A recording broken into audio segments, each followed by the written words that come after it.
Boa tarde, meus queridos amigos e alunos. Vamos lá então para mais uma aula de Direito Penal, continuando aí nos crimes contra a dignidade sexual. E hoje nós vamos falar a partir do artigo 227 do Código Penal. Esse capítulo 5º do Código Penal, a partir aí do artigo 227, ele trata das seguintes tipificações.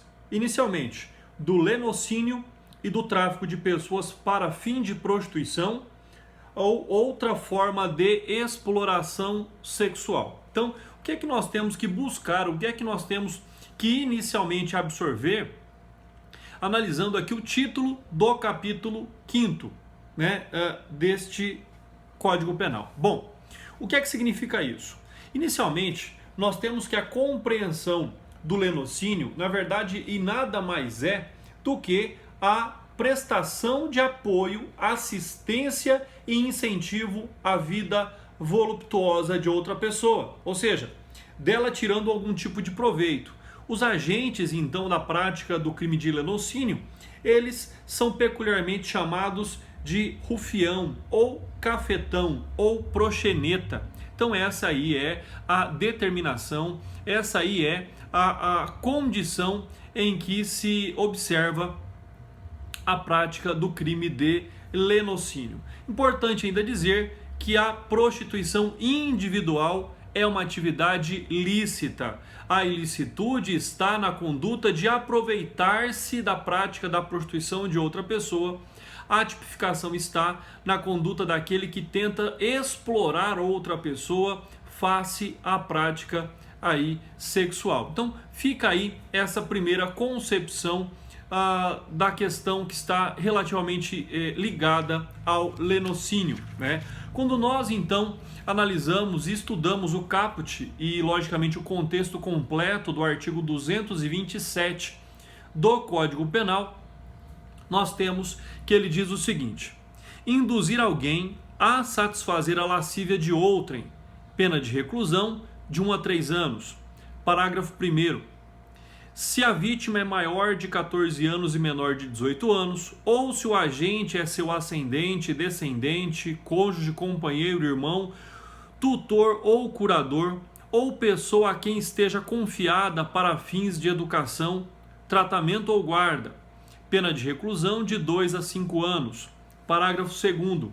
Se o crime é cometido com emprego de violência, grave ameaça ou fraude, pena de reclusão de 2 a 8 anos, além da pena correspondente à violência. Parágrafo 3º do artigo 227. Se o crime é cometido com fim de lucro, aplica-se também a pena de multa. Então percebam aqui que nós temos uma consideração e uma classificação bastante importante, bastante completa naquilo que diz respeito ao crime de lenocínio. Bom, como é que nós temos que analisar este crime? Pelas elementares contidas no caput, ou seja, induzir alguém. O que é que significa a palavra, o termo, o verbo indução, induzir alguém? O que é que isso então significa? É dar a ideia inspiradora a alguém a fazer alguma coisa. A indução é criar o elemento vontade, desejo naquele que ainda não o tinha. Então isso é induzir, Induzir alguém é seduzir a pessoa para que ela faça aquilo que normalmente ela não teria esse desejo ou não teria essa vontade. Então fica aí essas primeiras considerações quanto ao crime contido, descrito, tipificado no artigo 227 do Código Penal. Um outro aspecto importante é que o sujeito ativo deste crime é qualquer pessoa. Então, qualquer pessoa pode praticar o crime de lenocínio.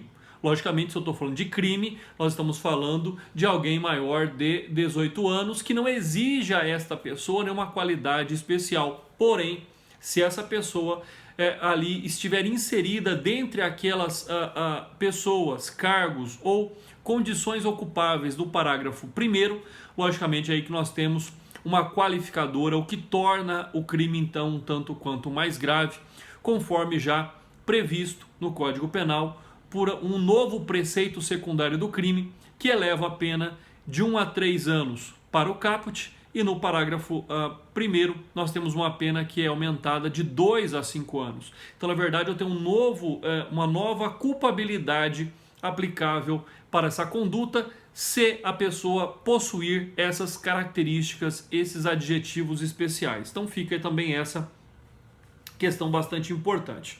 Importante em dizer que é um tipo de crime que exige a participação necessária do sujeito passivo, ou seja, o sujeito passivo ele tem que concordar, ele tem que se deixar seduzir pela indução para que o crime venha então a acontecer, né? Caso isso não aconteça, ou seja, se a pessoa não foi induzida, não é um tipo punível. E isso, logicamente, que nos dá aqui a compreensão de que dificilmente nós teremos aqui a tentativa da prática deste crime. Por quê? Porque ele é condicionado à pessoa de fato ser induzida à prática aqui da satisfação da lascívia de outra pessoa, a prática da prostituição. Então fica também essa outra consideração importante. Quanto à vítima corrompida, nós temos aqui o caput que não nos dá uma referência sobre idade mínima ou máxima da vítima, né? Porém, o parágrafo 1º, ele nos traz a concepção que se ela é maior de 14 anos e menor de 18,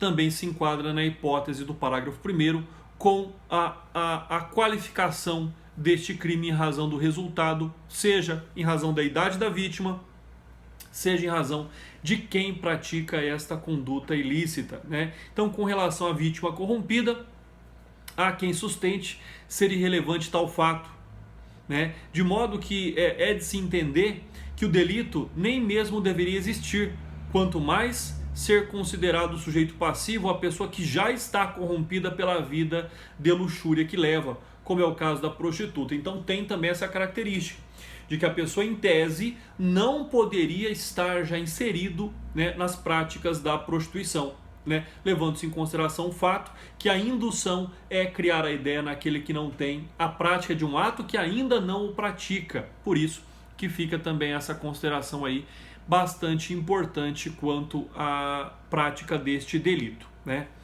Um outro fato aqui que nós temos que compreender é o elemento subjetivo da conduta, ou seja, com que intenção o sujeito ativo pratica o dolo. Ele pratica o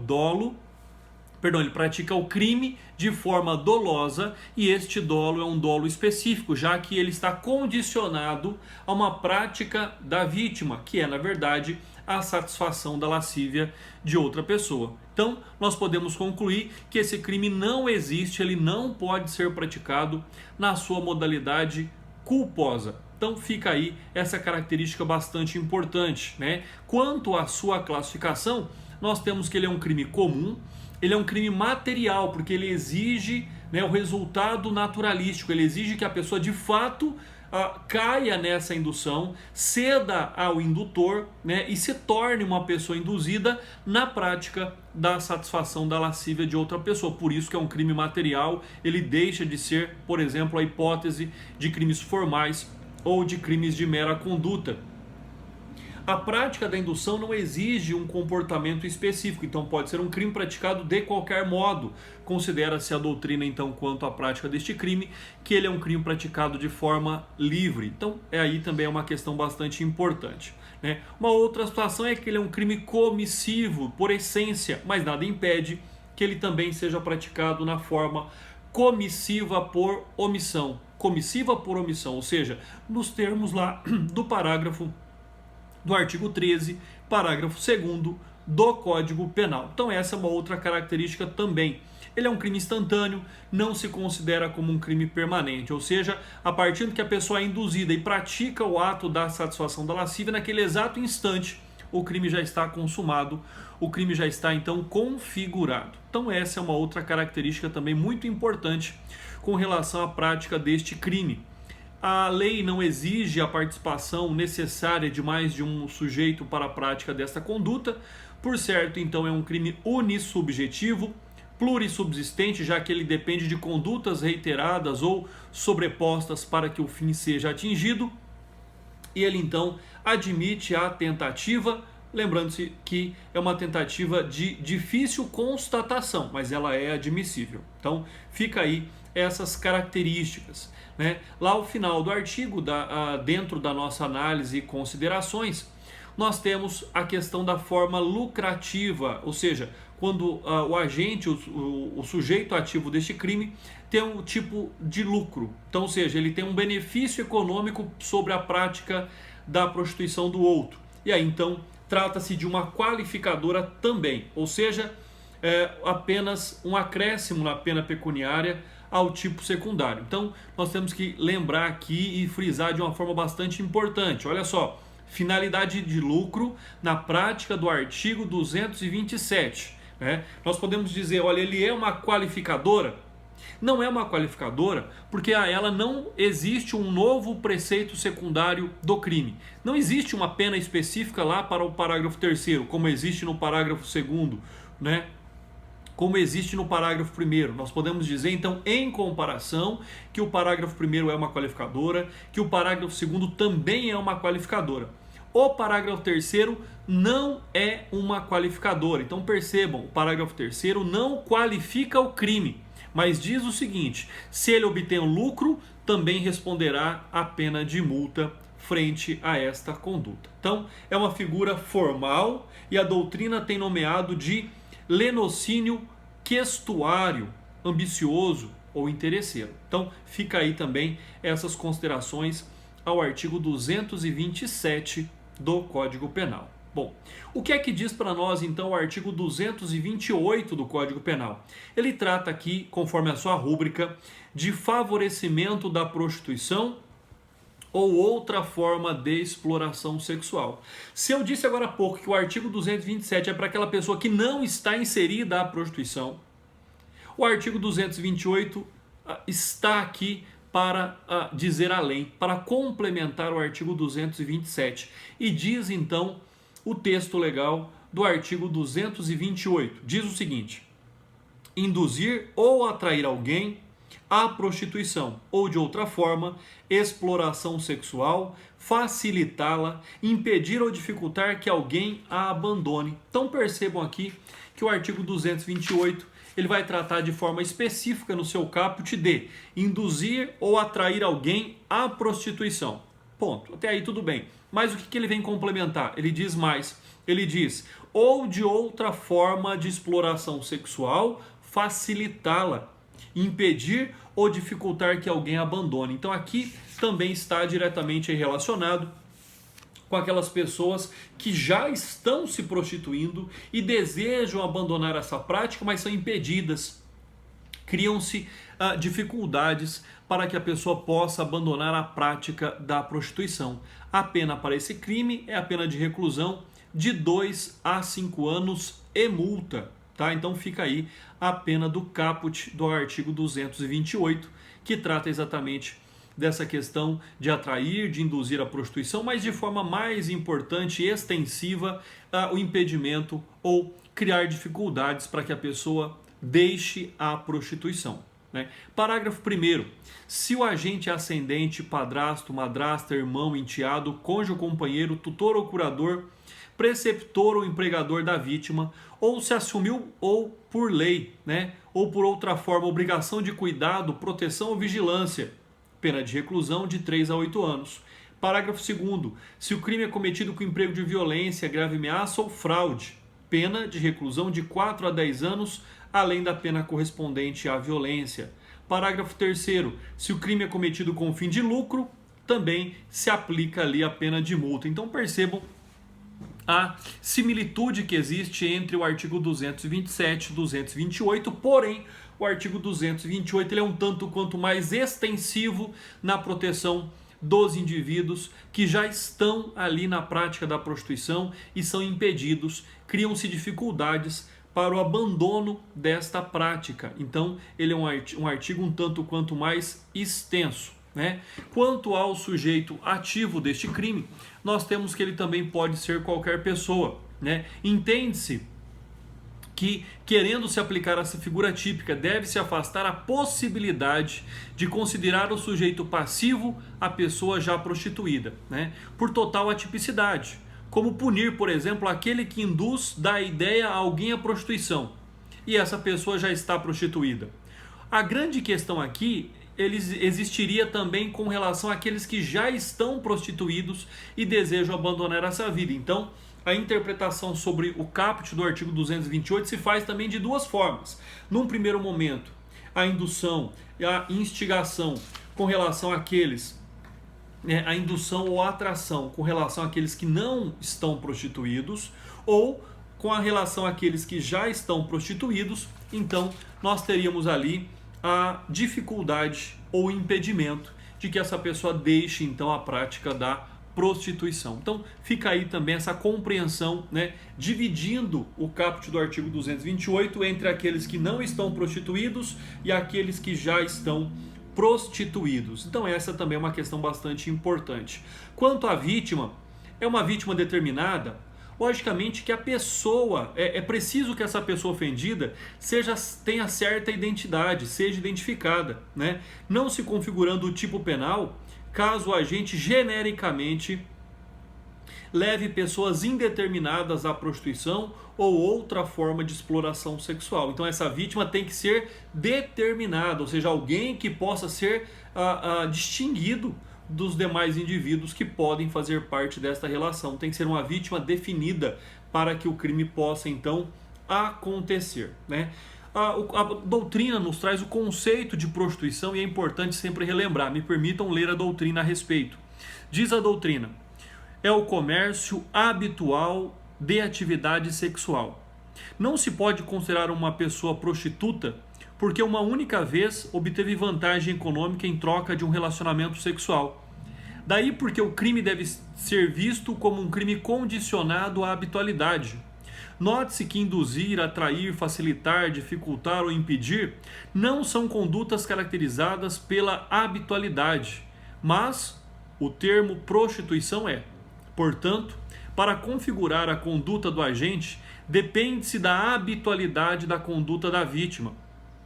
A indução, por exemplo, só é penalmente relevante se a vítima efetivamente passar a se prostituir. E mais que isso, comercializar o próprio corpo habitualmente. Além disso, pretendeu-se o legislador equiparar a prostituição à exploração sexual. Mas, a bem da verdade, a maior parte das pessoas prostituídas não se sentem nem são exploradas. Agem como tais porque assim o desejam. E isso é, logicamente, um termo bastante importante. A partir do momento em que nós temos o conceito de prostituição, nós temos que compreender aquilo que trata da exploração sexual. O que significa isso? Eis é um conceito de difícil elaboração nos termos da doutrina, constituindo nítida fórmula de valor, carregada de subjetivismo, ou seja, ela está ligada à dignidade do ser humano e à moralidade da sociedade em que essa pessoa está devidamente inserida. Nós temos ainda que a exploração sexual simboliza o proveito extraído de alguém no campo da lascívia. Em primeiro lugar, a própria prostituição não se caracteriza necessariamente uma forma de exploração de uma pessoa por outra. A prostituição, quando praticada individualmente, é atividade ilícita, não é ilegal, Cuida-se de uma avença entre cliente e profissional do sexo para a satisfação da lascívia do primeiro, mediante o pagamento ao segundo. Cada um que visualize como quiser tal relacionamento, se moral ou imoral. Mas o direito não deve intervir. Portanto, conceitua-se exploração sexual fora do campo da prostituição. É tarefa inglória.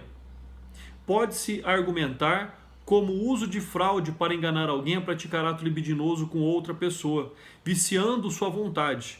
Exploramos em detalhes tal conceito quando nós estudamos então lá o lenocínio. Então fica aí também essa questão bastante importante, bastante interessante quanto à exploração sexual. Então, prostituição é uma coisa, exploração sexual é outra coisa. Existe uma distinção entre o termo prostituição e o termo exploração sexual. Então, desta forma, quanto ao elemento subjetivo da conduta, nós temos que esse é um crime doloso, com um dolo também específico, porque já que ele tem um desejo especial na prática daquela conduta. E da mesma forma do crime anterior, aqui não existe a forma culposa na prática deste crime. É importante aqui ler, vou trazer para vocês a jurisprudência do Tribunal de Justiça, né, com relação a esse tópico. O que é que diz? Diz assim: não configuração do delito de favorecimento à prostituição ou a outra forma de exploração sexual, infração que possuía a satisfação da lascívia alheia e se consuma com efetivo a ocorrência da prostituição, a ausência da adequação típica do tipo formal da conduta imputada, sentença a qual modificada, né? Crime praticado de forma livre, crime comissivo, né? Excepcionalmente praticado também na forma da comissiva por omissão. Então fica aí essa jurisprudência a ser analisada, né, quanto a esse tema.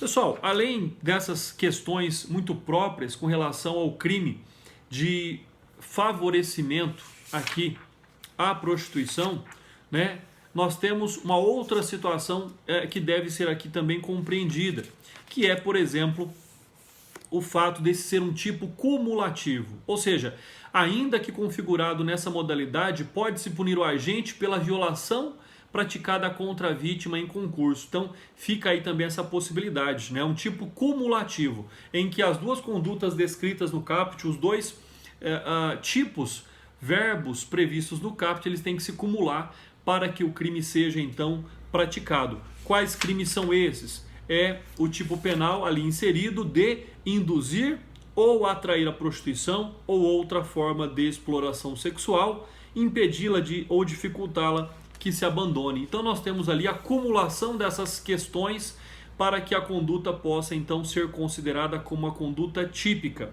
E aí fica então a análise quanto ao artigo 228. Algumas regras são muito semelhantes ao do 227, como por exemplo o fato da punição com multa em caso da prática com objetivo de lucro.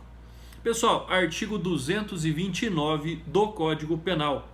Manter por conta própria ou de terceiro estabelecimento em que ocorra exploração sexual, haja ou não intuito de lucro, ou mediação direta do proprietário ou gerente, pena de reclusão de 2 a 5 anos. Então aqui, na verdade, é a condicionamento do local para propiciar a prática dos crimes anteriores.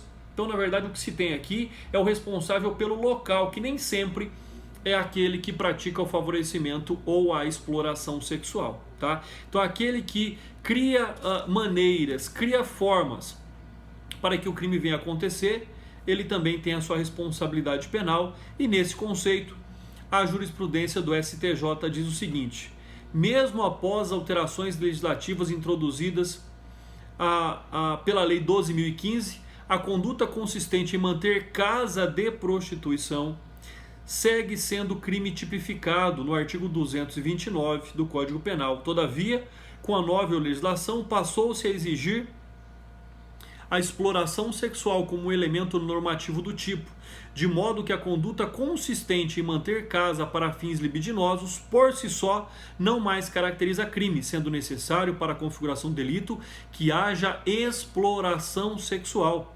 Tampouco havendo notícias de envolvimento de menores de idade, nem comprovação de que o recorrido tirava proveito ao ferido lucro com atividade sexual alheia mediante ameaça, coerção, violência ou qualquer outra forma de violação ou tolimento à liberdade das pessoas. Não há que se falar em fato típico a ser punível na seara penal. Então fica aí também uma outra questão, conforme decidido pelo STJ, que nos termos do artigo 229, aquele que é punido, né, por manter estabelecimento em que ocorra exploração sexual.